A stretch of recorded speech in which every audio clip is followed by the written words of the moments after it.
जी, अस्सलाम वालेकुम। मेरा नाम है एहसन रज़ा। मैं पुर्तगाल से रिलेटेड जो मेरे नॉलेज में इंफॉर्मेशन आती है आपके साथ शेयर करता रहता हूँ। आज की वीडियो जो है वो जॉब सीकर वीज़ा के लिए बना रहा हूँ। काफ़ी लोगों ने बनाई है वीडियो, तो मैंने सोचा मैं भी हिस्सा डाल लूँ इसके अंदर। ठीक है, क्योंकि काफ़ी दोस्तों ने मुझे कुछ डॉक्यूमेंट्स ऐसे भेजे जिसकी वजह से मुझे फ़ील हुआ कि बनानी चाहिए वीडियो, ताकि जिन लोगों को नहीं पता या जो लोग नहीं वीडियो अभी तक देख सके वो समझ जाएँ क्या है। अ, एक पेपर होता है जो हर बंदे के लिए निकल आता है। उसके ऊपर एजेंट लोग जो हैं वो आपसे पैसे ले लेते हैं और वो यूज़लेस पेपर है, उसका कोई लेना देना नहीं है, कुछ नहीं, बेकार पेपर है वो कोई भी अप्लाई करेगा उसको वो उसी दिन या उससे अगले दिन पेपर आ जाएगा, वो ऑटो जनरेटेड पेपर है। अच्छा, जॉब सीकर वीज़ा बेसिकली है क्या? सबसे पहले ये बता दूं, पुर्तगाल की इमिग्रेशन नहीं बंद हुई। पुर्तगाल ने कुछ आर्टिकल्स बंद किए हैं। जो लोग आते थे आके यहाँ पर फ़ौरन अपना आर्टिकल 88 था, 89 था, काफ़ी वीडियोस में बता चुका हूँ 88 क्या था, 89 क्या था, वो दोनों आर्टिकल बंद हो चुके हैं। बाकी जो है यहाँ पे D2 ओपन है, डी की सारी सीरीज़ ओपन है, इन्वेस्टर वीज़ा वगैरह जो है वो ओपन है। अभी गोल्डन वीज़े की भी सुन रहे थे बात। उसके बाद जॉब सीकर का वीज़ा भी है ओपन। जॉब सीकर वीज़ा होता क्या है कि आप यहाँ पर आप अप्लाई करते हैं कि मैं ऑलरेडी जॉब कर रहा हूँ किसी भी कंट्री के अंदर, लेट्स से सऊदीया के अंदर, और मैं अब पुर्तगाल में जाके जॉब सर्च करना चाहता हूँ। तो एम्बेसी आपको जॉब सीकर वीज़ा दे देती है। बहुत से लोगों के लगते भी हैं, बहुत से के नहीं भी लगते। ना लगने की भी वजह आपको समझ आ जाएगी वीडियो के अंदर। जॉब सीकर वीज़ा बेसिकली आपको पुर्तगाल में एंट्री मिलती है 120 दिनों की। वीज़ा आपके पास आ जाएगा और आप 120 दिन के लिए, 120 डेज़ के लिए पुर्तगाल में इंटर हो जाएंगे और उसके अंदर आपने अपनी जॉब सर्च करनी है। अगर आपको 120 डेज़ के अंदर जॉब नहीं मिलती तो 2 महीने का और एक्सटेंड, यानी 6 महीने का टोटल ये वीज़ा होता है जॉब सीकर का, 180 डेज़ का। और ये वन टाइम एंट्री का वीज़ा होता है। ये नहीं कि आप आए और चले गए, आए और चले गए, नहीं। एक बार आप एंटर हो गए हैं, 6 महीने से पहले कभी भी आपको इमरजेंसी में या वैसे आपने जाना है तो वीज़ा आपका एक्सपायर हो जाएगा।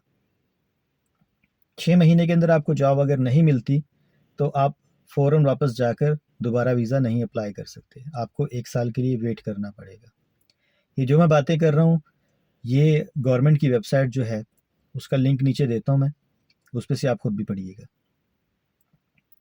और इसके बाद मैं कुछ लिंक ऐसे भी दूंगा नीचे डिस्क्रिप्शन के अंदर, जो आपके लिए फ़ायदेमंद होंगे। जॉब सीकर वीज़ा अप्लाई करना चाहिए या नहीं करना चाहिए? पाकिस्तान वाले लोग जो हैं वो, उनको 90% चांस है कि वीज़ा नहीं मिलता। अगर आप कहीं और बैठे हैं, किसी और कंट्री में बैठे हैं, तो आपके लिए 60% चांस है नहीं मिलेगा, 40% मिल जाएगा। ना मिलने की वजूहत, एक एम्बेसी की अपॉइंटमेंट है जो आपको लेनी पड़ती है। अब इसका तरीकाकार क्या है? जॉब सीकर वीज़े की डिटेल तो मैंने बता दी आपको, बेसिकली है क्या ये वीज़ा।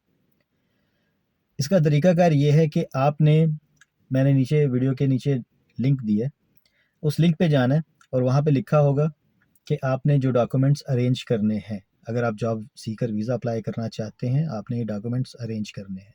नंबर 1, आपका पासपोर्ट आपके पास होना चाहिए। पासपोर्ट की एक्सपायरी, जब आप यहाँ वीज़ा अप्लाई करने के बाद यहाँ पर आ जाएंगे, यहाँ से आने के बाद वापस चले जाएंगे, उसके बाद भी 3 महीने तक वैलिड होना चाहिए। तो 6 महीने का वीज़ा है, 3 महीने और 9 महीने मिनिमम पासपोर्ट आपका वैलिड होना चाहिए। तो लेट्स से 1 साल का पासपोर्ट आपका वैलिड होना चाहिए। ये हो गया ऑप्शन नंबर पॉइंट नंबर 1। ठीक है। अब दूसरी चीज़, पासपोर्ट साइज़ पिक्चर होनी चाहिए 2 आपके पास, नो प्रॉब्लम, मिल जाएंगी। उसके बाद आपके पास जो है, अगर आप किसी और कंट्री से अप्लाई कर रहे हैं, वहाँ का रेजिडेंस कार्ड होना चाहिए। अगर आप सऊदीया में हैं, आप दुबई में हैं, मस्कत में हैं, ओमान में, कतर में है, कुवैत में है, कहीं भी हैं, तो वहाँ का आपके पास रेजिडेंट कार्ड स्टेटस होना चाहिए। ये नहीं कि आप पाकिस्तान से बैठ के सऊदीया की एम्बेसी के अंदर अप्लाई कर देंगे? नहीं। ये सेम चीज़ें पाकिस्तान में जो लोग बैठे हैं वो भी, मैंने बोला 90% चांस है नहीं मिलेगा, लेकिन 10% चांस है। ट्राई करना चाहिए, हर बंदे को ट्राई करना चाहिए, ट्राई करने में कोई हर्ज नहीं होता, ठीक है। तो पाकिस्तान से अगर आप कर रहे हैं तो ये सेम डॉक्यूमेंट आपके पास होने चाहिए। आपका पासपोर्ट हो गया, आपकी पिक्चर्स होगी, आपका लीगल स्टेटस हो गया, जिस कंट्री से भी अप्लाई कर रहे हैं वहाँ का। आपके पास जो है बैंक स्टेटमेंट, जो सबसे इम्पोर्टेंट चीज़ है, बैंक स्टेटमेंट तगड़ी होनी चाहिए, ठीक है। बैंक स्टेटमेंट होना चाहिए, वो इसलिए कि जब आप यहाँ पर अप्लाई करेंगे तो एम्बेसी जो है आपको वीज़ा देगी, जो वो एक बार देखेगी कि बंदे ने जाके वहाँ पे 6 महीने रहना है, जॉब सर्च करनी है। अगर उसको नहीं मिलती जॉब तो ये सर्वाइवल कहाँ से करेगा, कहाँ से अपना खर्चा निकालेगा ये। ओके, अगर बैंक स्टेटमेंट आपके पास नहीं है तो उसकी एक ऑप्शन ये भी है कि अगर कोई पुर्तगीज़ नेशनल आपकी गारंटी लेता है तो आपके खाने का और रिहाइश का बंदोबस्त करता है, तो आपको बैंक स्टेटमेंट नहीं चाहिए। अब उसको भी एक फॉर्म फिलअप करना होता है, जो नीचे लिंक में आपको मिल जाएगा, उसके अंदर फॉर्म भी होगा, ठीक है। इसके बाद सबसे ऊपर आपको कवर लेटर, एक जो एप्लीकेशन होती है कि मैं जॉब सीकर वीज़ा अप्लाई करना चाहता हूँ, वो फिलअप करनी है। वो भी नीचे लिंक जो दिया हुआ है उसके अंदर आपको मिल जाएगी। वहाँ से फॉर्म डाउनलोड करेंगे, फॉर्म फिलअप करेंगे, अपने डॉक्यूमेंट्स अरेंज करेंगे, ठीक है। उसके बाद अप्लाई करेंगे। ओके, उसके बाद आपके पास होटल बुकिंग होनी चाहिए, जो कि booking.com से आप इजीली कर सकते हैं, ठीक है। उस पर कोई पैसा नहीं लगता। फिर उसके बाद आपके पास जो है रिटर्न टिकट होना चाहिए, कि मैं फॉर एग्जांपल लेट्स से जनवरी में जा रहा हूँ और 4 महीने बाद मेरा रिटर्न टिकट है। वो भी आपको पाकिस्तान में कोई भी बना के दे देता है विदाउट चार्जेस, ट्रैवल एजेंसी वाले आपको डमी होता है, डमी बना कर दे देते हैं, ठीक है। ये सारी चीज़ों का कोई प्रॉब्लम नहीं है। मुझे पता है पाकिस्तान वालों के पास और गल्फ़ वालों के पास बहुत पैसे होते हैं, उनकी स्टेटमेंट स्ट्रॉन्ग होगी, ये सारी चीज़ें आप अरेंज कर लेंगे, ठीक है। ये जब सारी चीज़ें आपकी अरेंज हो जाएंगी, उसके बाद लास्ट जो चीज़ है, आपके पास जिस भी कंट्री से आप अप्लाई कर रहे हैं, अगर आप पाकिस्तान से कर रहे हैं तो पाकिस्तान का पीसीसी होना चाहिए, पुलिस क्लियरेंस सर्टिफिकेट, और वो अपोस्टल होना चाहिए। और अगर आप गल्फ़ से कर रहे हैं तो वहाँ का भी आपका पुलिस का एनओसी होना चाहिए। तो ये डॉक्यूमेंट, मेरा मशवरा ये है, अप्लाई करते वक्त मत बनाएं। क्यों? क्योंकि रिजेक्ट हो जाएगा तो ये पैसे ज़ाया हो जाएंगे, ठीक है। क्योंकि ये 6 महीने तक वैलिड होता है, और पाकिस्तान में पीसीसी बनवाना और उसको अपोस्टल करवाना ईजी बात नहीं है, ख़र्चा होता है उसके अंदर।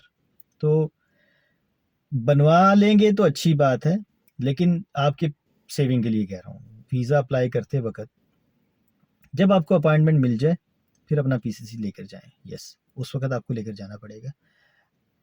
तो ये सारे डॉक्यूमेंट्स आप अरेंज कर लेंगे, पीसीसी को ऑप्शनल रख लें, बाकी सारे डॉक्यूमेंट्स आपने अरेंज करने हैं।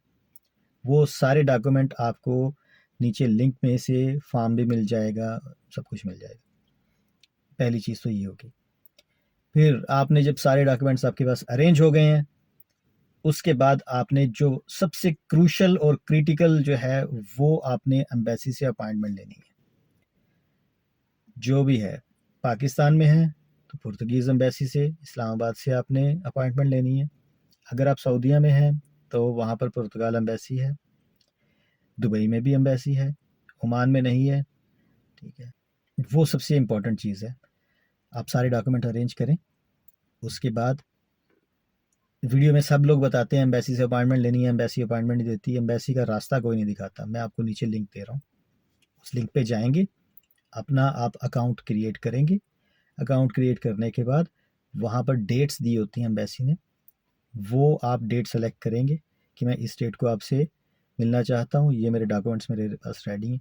वो नहीं मिलती, एम्बेसी ने अपॉइंटमेंट्स बंद की हुई हैं। हाँ, वो ये है कि जो मैं पाकिस्तान वालों को बोल रहा हूँ कि 90% चांस है नहीं मिलेगा, जो 10% है किसी को डेट मिल गई। आए हैं पाकिस्तान से भी लोग आए हैं, मुझे मिले हैं। लामीगो में जब मैं था, वहाँ पर एक शफीक साहब थे, वो जॉब सीकर वीज़ा पर आए थे, पाकिस्तान से आए थे, इलेक्ट्रिकल इंजीनियर थे, हैं। काफ़ी इंडियंस भी आए हैं, गल्फ से भी काफ़ी लोग आए हैं। तो आपकी लक है, आपका नसीब है कि आपको उसके अंदर अपॉइंटमेंट मिल गई, तो फिर अपना पीसीसी लेकर और जो सारे मैंने डॉक्यूमेंट्स बताए हैं लेकर एम्बेसी पहुंच जाएं और इंशाल्लाह वीज़ा फिर मिल जाएगा। ये जो 10% चांस और गल्फ़ वालों को मैंने कहा कि 40% आपके चांस हैं, वो सिर्फ एम्बेसी की अपॉइंटमेंट के ऊपर डिपेंड करते हैं। बाकी ये सारे डॉक्यूमेंट्स लोग अरेंज कर लेते हैं। ओके, यहाँ तक तो आप एक चीज़ सेव कर लें। अब जो मैंने सबसे पहले आपको बात बतानी थी वो मैं एंड में बता रहा हूँ। वो ये है कि एक IEPF इनका इदारा है, वो वहाँ पर आपने अपने आप को रजिस्टर करवाना होता है। और ये सारे लोग जो हैं, आप लोगों ने भी करवाया होगा, मैंने भी करवाया था पुर्तगाल आने का। जब सबसे पहले मुझे एक ऑप्शन दिया था किसी ने पुर्तगाल जाए, तो मैंने भी करवाया था। वो लिंक भी मैं नीचे दे रहा हूँ। तो आपने वहाँ पर अपने आप को रजिस्टर करवाना है। वो ईजी है। आपने नाम पूछेंगे, आपका पासपोर्ट नंबर पूछेंगे, डेट ऑफ बर्थ वगैरह पूछेंगे, और आप जब एंटर करेंगे तो इन रिटर्न जो है आपको, ये हमारे एरिया में कोई बच्चे लोग आ गए हैं, ये प्राइवेट प्रॉपर्टी है, ऑनर बोलता है यहाँ पर जो भी आए उसकी इन्वेस्टिगेशन करें। ओके, वो जो लिंक है आप सब लोगों ने किया होगा, उस लिंक के ऊपर जाके फॉर्म फिलअप करेंगे जब आप, तो आपको ईमेल आ जाएगी उसी दिन या उससे अगले दिन। वो एक फॉर्म होगा, वो एक लेटर हेड होगा, उसके अंदर लिखा होगा कि ये पासपोर्ट है, आप अप्लाई कर सकते हैं जॉब सीकर वीज़ा। उसके ऊपर जो एजेंट लोग हैं वो आपसे पैसे ले लेते हैं। मेरा एक यूट्यूबर फॉलोअर है, तो उसको लिंक जब मैं भेजूंगा तो याद आ जाएगा कि मेरी बात हो रही है। ठीक है, तो जब आप फॉर्म फिलअप करके भेजेंगे, वो फॉर्म एक आ जाता है, एजेंट ने उससे काफ़ी पैसे भी चार्ज किए थे। वो फॉर्म कुछ भी नहीं होता, वो आप करेंगे अभी, इस वीडियो के बाद आप करेंगे तो आपको अभी आ जाएगा या अगले दिन आ जाएगा वो फॉर्म।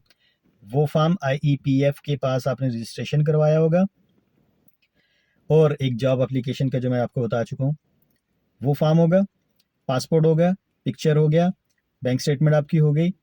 ठीक है, ये सारा कुछ लेके आपने, ये सारा कुछ आपने लेकर एम्बेसी के पास अपॉइंटमेंट लेनी है।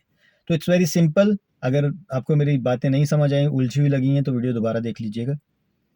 ये सारे डॉक्यूमेंट जब आपके पास अरेंज हो जाएंगे, आपने अपॉइंटमेंट लेनी है। वो अपॉइंटमेंट मिल गई तो इंशाल्लाह आपको वीज़ा मिल जाएगा। ठीक है, और इसमें सबसे बड़ा एडवांटेज ये है कि अगर आपको 6 महीने का जॉब सीकर वीज़ा मिल गया और आके यहाँ पर आपको जॉब भी मिल गई, और उसके बथेरे तरीके हैं जॉब ढूंढने के, मिल भी जाती है, डॉक्यूमेंट्स में मिल जाती है, फिजिकल ना भी हो।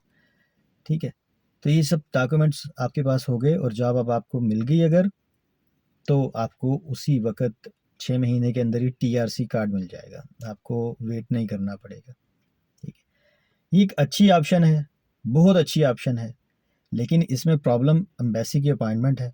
वो अगर आपने ले ली तो ये डॉक्यूमेंट अरेंज करें, एम्बेसी से अपॉइंटमेंट लें, उस दिन जाके आप वहाँ पर मिलें। वो थोड़ा सा पूछ लेंगे, इन्वेस्टिगेट नहीं उसको मैं बोलूँगा, वो थोड़ा सा आपसे इंटरव्यू कर लेंगे, छोटा सा, मुमकिन है कर लें, इंटरव्यू कर लेते हैं सम टाइम, कि आप क्यों जाना चाह रहे हैं, इंटरव्यू मतलब क्यों जाना चाह रहे हैं, और आपने पुर्तगाल ही क्यों सेलेक्ट किया। ठीक है, तो उसके बताने के बहुत से तरीके हैं। एक पुर्तगाल ऐसा कंट्री है जहाँ पर गर्मी भी दबा के पड़ती है, जहाँ पे सर्दी भी दबा के पड़ती है। सर्दी तो इतनी नहीं, खैर गर्मी दबा के पड़ती है। ठीक है, तो पूरे यूरोप के अंदर ठंड रहती है, हमारे इंडिया जैसा, पाकिस्तान जैसा, बांग्लादेश जैसा, ये गल्फ़ जैसा वेदर नहीं है पूरे गल्फ़ के अंदर, इधर यूरोप के अंदर। एक पुर्तगाली ऑप्शन है, और भी काफ़ी तरीके हैं, खूबसूरत है यहाँ पर। ठीक है, तो काफ़ी चीज़ें हैं जो आप कर सकते हैं, उसके लिए भी आपको काफ़ी वीडियोस मिल जाएंगी। तो it's very easy simple. Conclusion ये है कि आपको ट्राई करनी चाहिए एक बार जॉब सीकर वीज़ा के लिए, ज़्यादा होप नहीं रखें, ट्राई करें। ठीक है, मिलता है तो वेल एंड गुड, नहीं मिलता तो मूव ऑन, किसी और वीज़ा की ऑप्शन में आप जाके देखें, स्पेन की ऑप्शन है। हाँ, एक और वीडियो मैं बनाना चाहूँगा फ्यूचर में इटली के बारे में, बहुत मशहूर हुआ पड़ा है कि इतने पैसे दें, कुछ नहीं है सब। आई होप कि मैंने आपको चीज़ें सारी एक्सप्लेन कर दी होंगी। नहीं अगर हुई तो मेरा व्हाट्सअप नंबर हमेशा हर वीडियो के नीचे होता है, मेरे से रब्ता कर लें, मैं आपको बता दूँगा। मैं हर वीडियो में कह देता हूँ, मैं किसी को पैसे की नहीं कहता कि मुझे आप अपॉइंटमेंट लेकर दूंगा, मैं आपको पैसे भेजें, ऐसा वैसा। मैं आपको फ्री इन्फॉर्मेशन देता हूँ।